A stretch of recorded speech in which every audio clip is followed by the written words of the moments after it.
Even the strongest economies around the world have people who are unemployed, who are jobless. Why can't everyone just go get a job?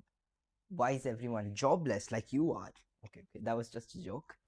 Hi friends, welcome to Econverse. I'm Abrar and I am a fellow student who topped in my GCSE Economics last year in Oman. On this channel, we make learning economics simpler, clearer, and hopefully a lot more fun.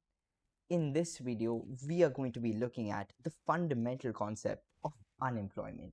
Let's get started. So we are going to be looking at why governments aim for low unemployment.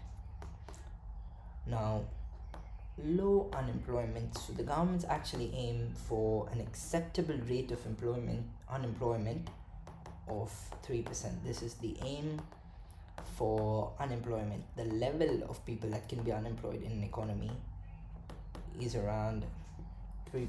This is how they aim for it, because there's always going to be some level of unemployment. You can never have all of your resources that are being fully utilized. There's always some level of resources that are going to be unemployed in reality. How is unemployment calculated? So the unemployment rate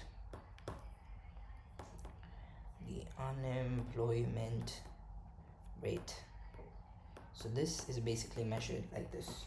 So you take your unemployment and then you divide it by the total labor force. The labor force is the number of people who are willing and able to work. So the labor force, and you multiply it into 100 to get the percentage. So the governments aim for low unemployment because of its benefits. So whenever you have low unemployment, essentially what it does is it prevents wastage of resources. So whenever there's low wastage, there's productive efficiency in the economy, and then it avoids low disposable income.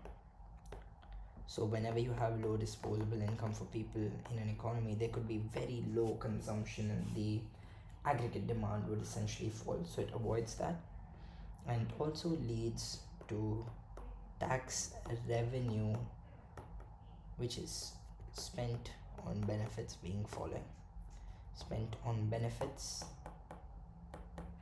reduce basically.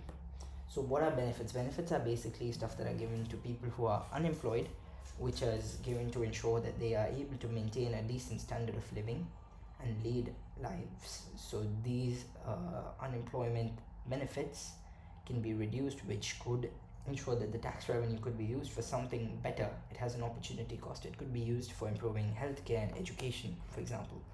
This is just a short introduction to why governments aim for lower unemployment. We will surely make a detailed video about this macroeconomic aim in the future. If you think this video helped you understand economics better, make sure to give it a thumbs up and subscribe to join the Econverse. I'll see you again in the next video where we are going to be covering the fourth macroeconomic objective. Do let me know in the comment section if you think you know what it is.